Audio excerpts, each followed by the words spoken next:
Get ready for a real treat. On this episode of World in America, welcome the Mongolian Americans. Take in a glimpse of their culture and learn what's being done to keep their traditions alive. It's all coming up right now, faster than you can say Ulaanbaatar.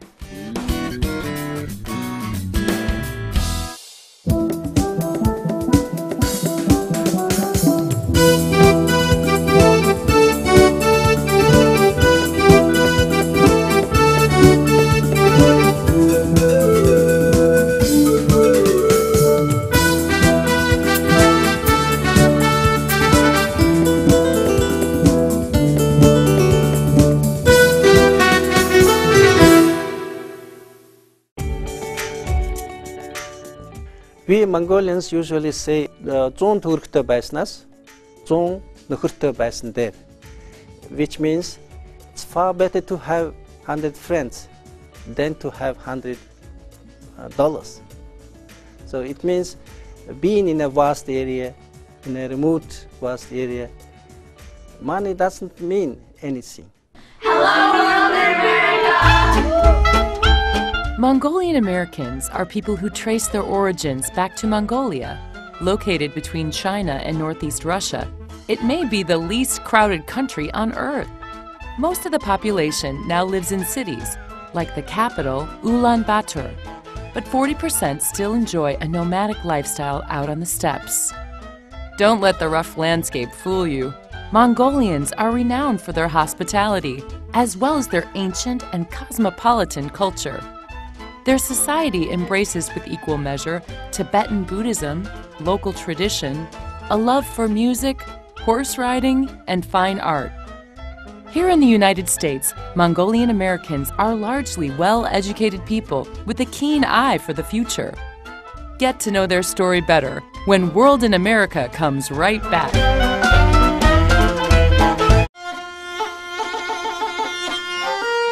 Nice to meet you. We say in Mongolia, тантай танилцахад маш таатай байна. Mongolian Americans are determined to work and to make their own future. The thing I like the most about US is the education I get. Every school studied Russian language. We didn't learn English. They are very much conscious for human rights and democracy. The message to American people is simple. Thank you very much.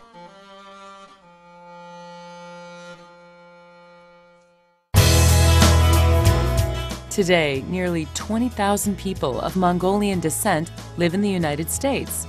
A small number perhaps, but by all signs, a community that's growing. Already at home in places as far-flung as Virginia and California, many got their start here only recently. First Mongolian people came to America in big numbers in the 90s. They were eager to study and to get acquainted with American culture and science. Mongolians got acquainted with Americans much earlier, to be precise, in the end of 19th century. Most Mongolian Americans are immigrants and their children, part of a wave that began in the 1990s. Their arrival, however, wasn't the first to this country. Historical documents saying Mongolians considered American people friendly and generous. Diplomatic relations were established in 1987, and then soon after that Mongolia embarked on the path of democracy and market economy. Then we adopted new constitution, democratic constitution, which gave its citizens the right to move foreign countries free from any hurdles and difficulties.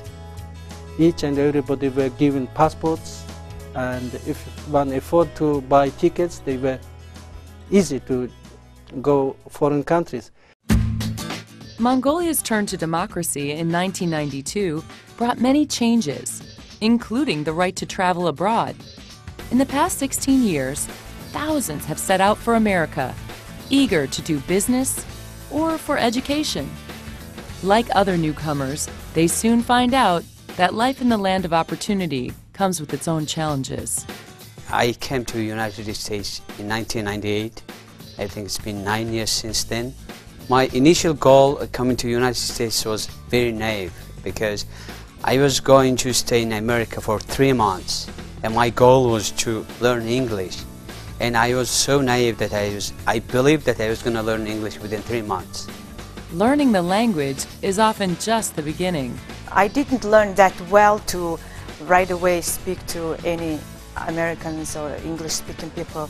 And when I came here and when I was walking with my husband on the street, someone would pass and they would smile and say hi to me. So you see, 9 years later, I'm still here learning English.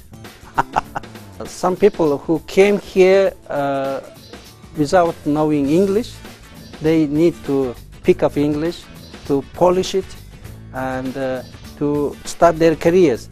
It takes them a bit longer time. But who have good education and language proficiency, they are more successful. But when I came to America, I don't know why, but I got so homesick. I was just like to ask myself what I'm doing here. I miss my home so much, my wife, my kids. Oh man, it's first time I felt like, I called back my home. I spoke with my wife. I was like, I miss you. It was very strange to me that strangers would say to you hi and smile to you. I was like, wow, do I know this person? Or do you know that person? I would ask my husband, and in Mongolia we don't do that. I called back my home and I told my wife, well, my English is not improving well. It's like this, either you come, join me, and then I learn English, or I cannot be alone here just myself. Long time, I cannot handle it anymore. I want to go back home. So my wife, she came after me like after 9 months. And you also start smiling to people. You just say hi, or even you don't know. And it's really, really nice, open-minded. Some customs are more different than others. In America, irrespective of age, people talk to one another as equal. And here, when you just refer to a person, you always say you. But in Mongolia, if you're talking to an elder person, a person who's older than you, you refer to them as ta. And when you're talking to a person who's younger than you, you just say chi, or you just say chi. Of course, those here to stay manage to do so smoothly. And what they like most about America is its openness and diversity. It's not hard to see why. Now in kitchens and classrooms, at concerts and live venues, Mongolian culture is finding a voice in America. So today I'm going to be talking about the Marunghor. Marunghor, that means horse-headed fiddle.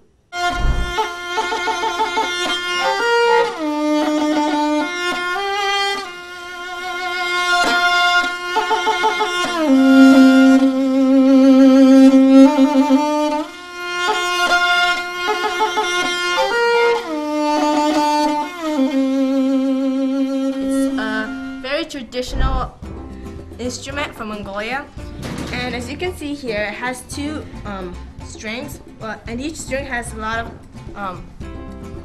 of strings inside it. It contains a lot of strings, and you play with this bow, and it's very traditional.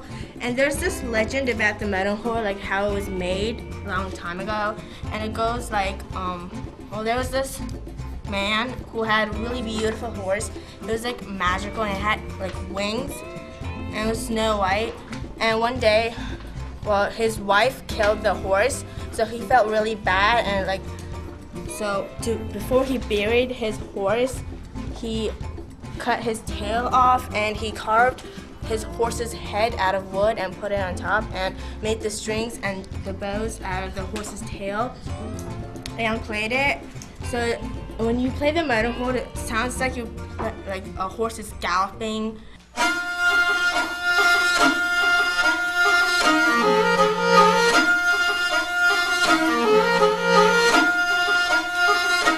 The Mongolian Cultural Center is just a newly organized organization 2 years ago. So our goal is to introduce the American people Mongolian culture, and also to keep Mongolian culture in the Mongolian new generation here.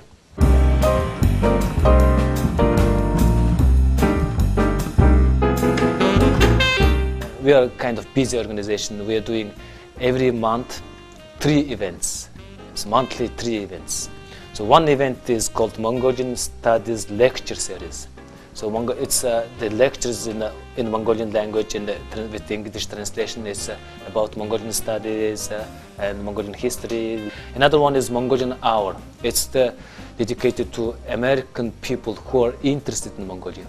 So there are still many people who are interested in Mongolia, but they cannot learn Mongolian language and cannot study about Mongolian culture. So this Mongolian Hour is dedicated for them. And every month we have this one theme. So this month's theme was Mongolian clothes. Mongolians everywhere take special pride in their clothing. The inspiration of kings and Hollywood directors, their traditional garments blend function and symbol.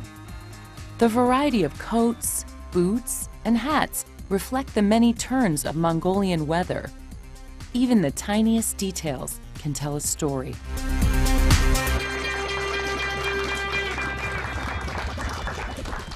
Because they didn't have any plastic or any other types of buttons, they used this rope, knot rope to make this button. So this particular, actually there are 2 types. This particular type is used to decorate the top of their hat. It's the same knot that they use to make the button, but what it makes it different is the top part that stands out, and they put it on top of the hat, and you can see it right here on top of people's hats. And the other, this is the exact same knot as this one, but this one is used as a button to put the pieces of date together. Bring the remaining end of the thread, the other end of the thread, and do the same thing against the clock, all the way around, and push it through the hole in the center. Mongolian cuisine is no less meaningful or satisfying. Rich in meat and dairy, mastered on the open steppe, recipes like these still bring nourishment and enjoyment. Okay, I'm cooking now hoshor. This is one of the traditional Mongolian food.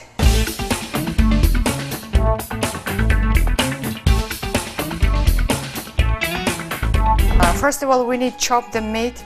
Usually you can get ground beef from the store. Mongolians like to chop the meat by hand because food gets softer and yummier. After that, you need to make a dough with water and flour. So you make flour this consistent, and then after that you just roll it.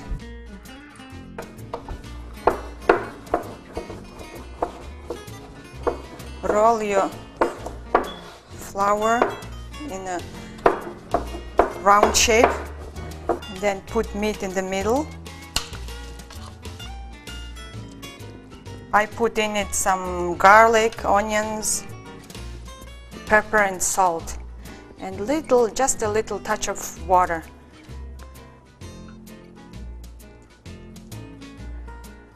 And you need a little press it, give a press to get the air out.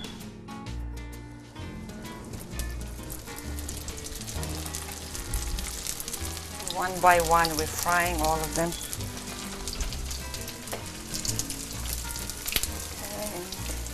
On it now.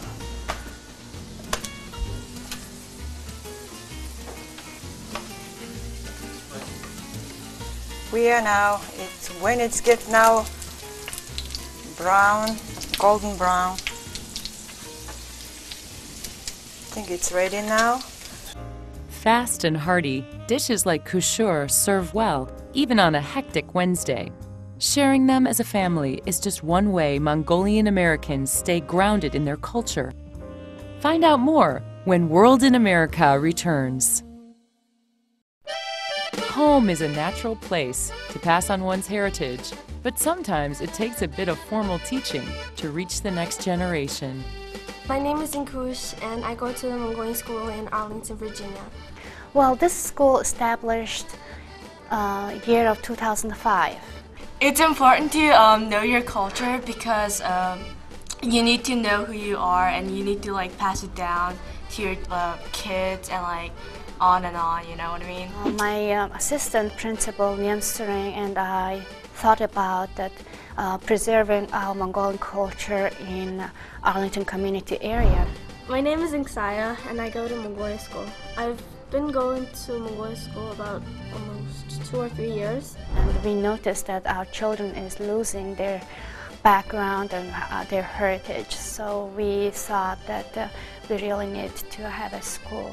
I've been here a long time and I'm almost forgetting my own language, so I need to go to school and learn about it and know how to write it and spell it and learn the history. Schools like this one run on the weekend and give classes in Mongolian language, art, and history. Family-focused and volunteer-supported, it's a model that's worked for many communities. We went to the Arlington Public Schools to ask if they could help us out, like where we should operate our schools, and they granted us the Wilson School building. So since then, 2007 January, we started our school officially. And my name is Gone, the basketball lover and fan of the Cleveland Cavaliers rock, you know that? We teach special curriculum because those Mongolian children who are Mongolians, but still their mind is more Americanized. All right.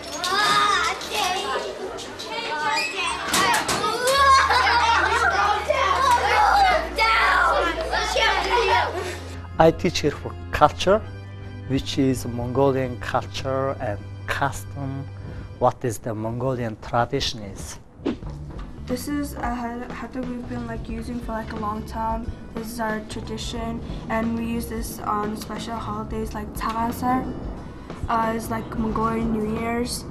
When we greet other people for holidays like Tagasar and New Year's, we have to face the outlinings to the person, so we don't dishonor them. This is how you greet it.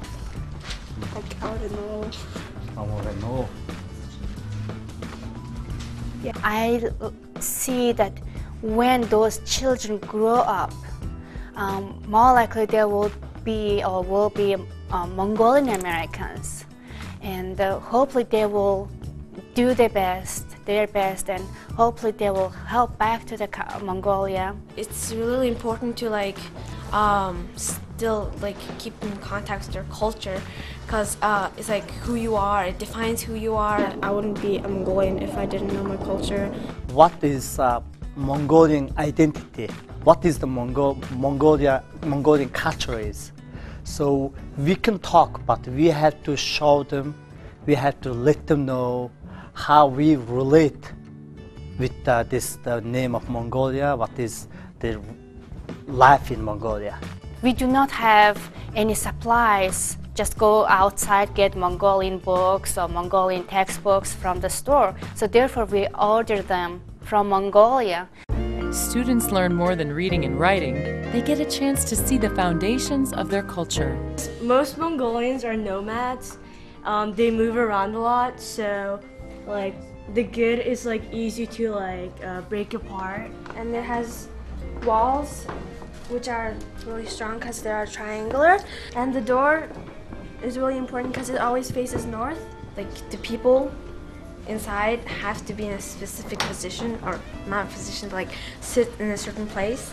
The mother should always sit next to the fireplace, which is that metal part over there, and the father, who is the owner of the house, should sit in the main area over here, and the guests sit over there, and the kids would sit over here.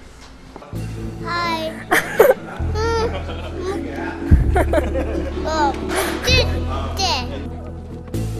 They will get good educated and become engineers, teachers. And when they go back to Mongolia to visit their family and grandparents or relatives, hopefully they won't need any translators. In Mongolian, goodbye is by step.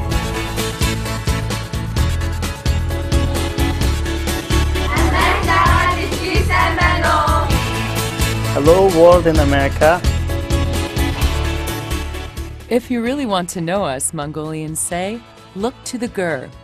This portable dwelling of the Central Asian plains is the cradle of their hospitality and a metaphor for their traditional worldview. In a nomadic style of living, to be guest or to go into somebody's house, it's quite different than in urban culture. For instance, if one happened to be in Mongolian steppe and find one another's gear, then there is no need of getting permission to enter in. Even hosts is not there, one can enter and make a food, prepare meal, and just take a leave. Actual pronunciation is G-H-E-R.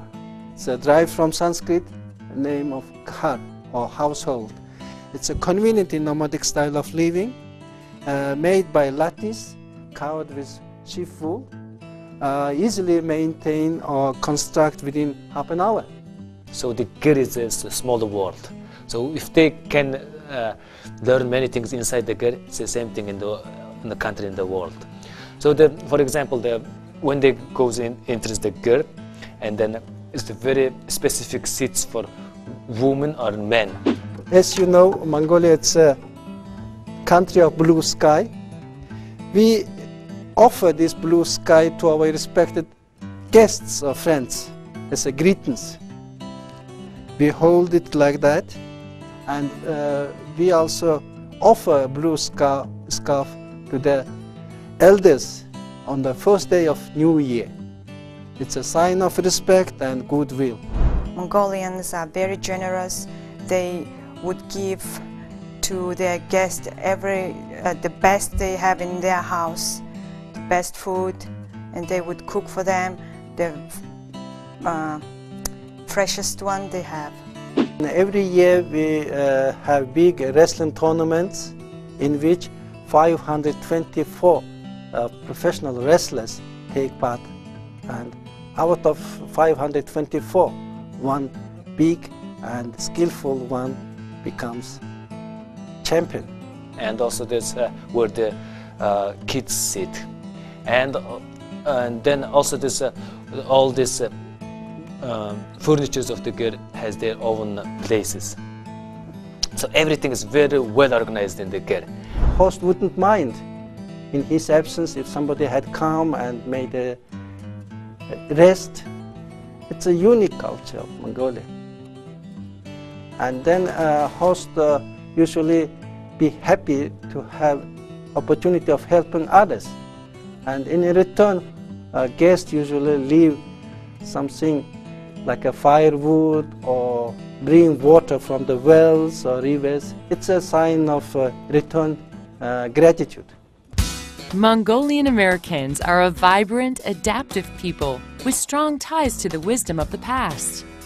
But how do members of their community see the future? I see the Mongolians in America very bright future, because for now we're just trying to adjust with the community, new society, new style of life, but things are improving recently much. We now start getting like Mongolian businesses, Mongolian law firm, Mongolian cultural organizations. My wish is in the future is all Mongolians in America, they be very free to go back to Mongolia and come to America, and they can teach, can show this good things from American society, American way of life to Mongols there, and also can bring Mongolian culture and language and from Mongolia to here.